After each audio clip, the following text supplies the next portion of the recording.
6 for Hassan Ali seals solid start for Lancashire.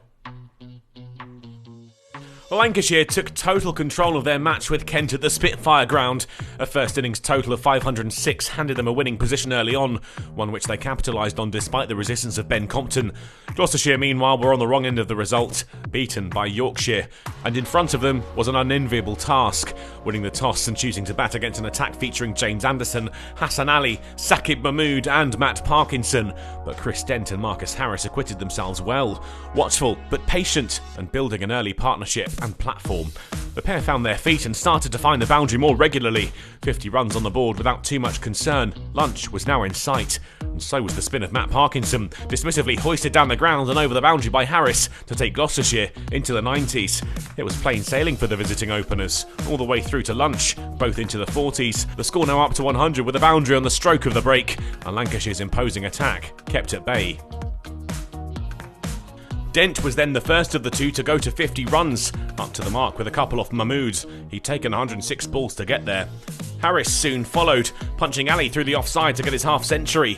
His start to life in Gloucestershire colours off to a flyer. No sooner had they picked up their 50s, Lancashire finally prized the batters apart.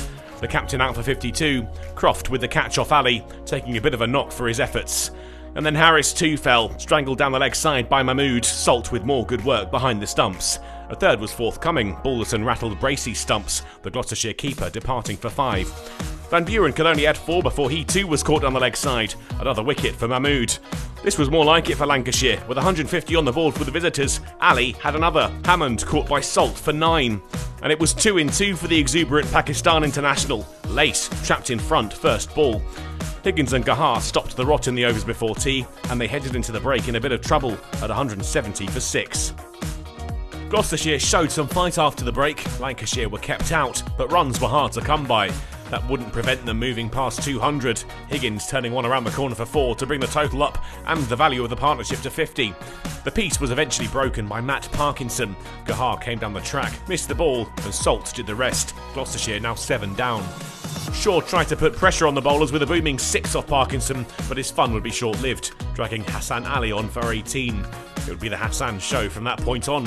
5 wickets his when Warner was taken low down at third slip by Lamb. Higgins gave Gloucestershire something to enjoy, up to 50 with 2 off Ali, the runs taking the visitors past 250 in the process.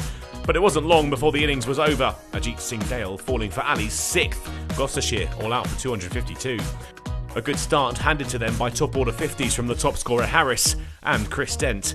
Higgins too had added valuable runs with his 51 in the middle order. Ali though had shone the brightest, finishing with 6 of 47, a scintillating performance with the ball. Despite the late hour, Lancashire re-emerged to start their innings, but ran into some early difficulty when George Balderson was on the wrong end of a run-out by Zafar Gahar.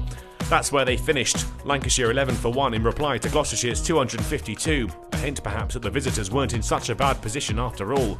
They'll look to build on that early momentum on day 2, with Hassan Ali's impressive bowling performance, encouragement for their own attack.